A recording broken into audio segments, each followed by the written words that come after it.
kayo ng inuman, sugat. Kaya sabi ko, maabutan ko ganyan. Maniwala ka. Tagak mo sa kung saan mo itaga yan. Sa bato, sa tubig. Talagang sapakin kita. Ngayon, mag-away man tayo kasi masaktan ka. Di ikaw.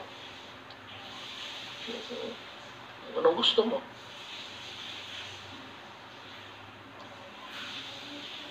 Huwag tayo magkaintindihan tayo. Hindi ako napagtapang-tapangan.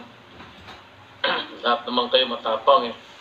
Hindi nga ngayon natatakot na mahuli na inuman sa labas, nagsusugat. Kung ang tawag mo dyan, kung hindi, ano yan, kung hindi katapangan. So lahat tayo, parang inyong katapangan ninyo, letse, mga puro mo kayo ulol.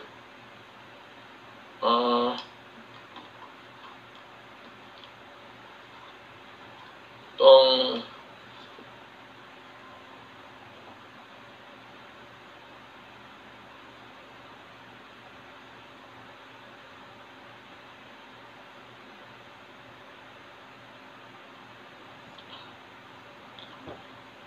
ang kasi dito kasi na yung assistance and kung kunin ng inyong asawa huwag ninyong ibigay at kung awayin kayo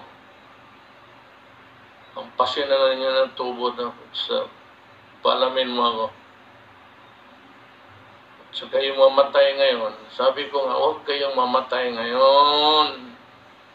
Kayong mga matigas ang ulo, kasi pag namatay ka at nalaman ng gobyerno na positive ka, o galing ka doon sa ospital, hindi na kailangan ospital ka, positive ka lang, kukunin yung katawan ng patay mo, sa ayaw mo sa hindi, that is to protect the greatest good for the greatest number.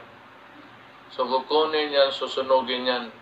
Sa ospital, mamatayan, hindi ka man makaakyat doon, ikarga ng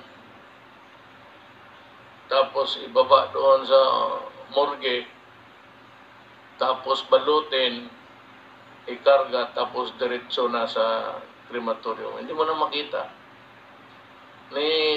Walang burol, bawal. Pagka-COVID, bawal ang burol. Ngayon, kung malaman yan, kukunin yung patay sa harap ninyo, yung kabaong, ibalik na lang sa inyo, balik mo doon sa punerarya, kasi yung katawan, susunugin talaga yan. Para talaga yan sa lahat. The greatest good for the greatest number.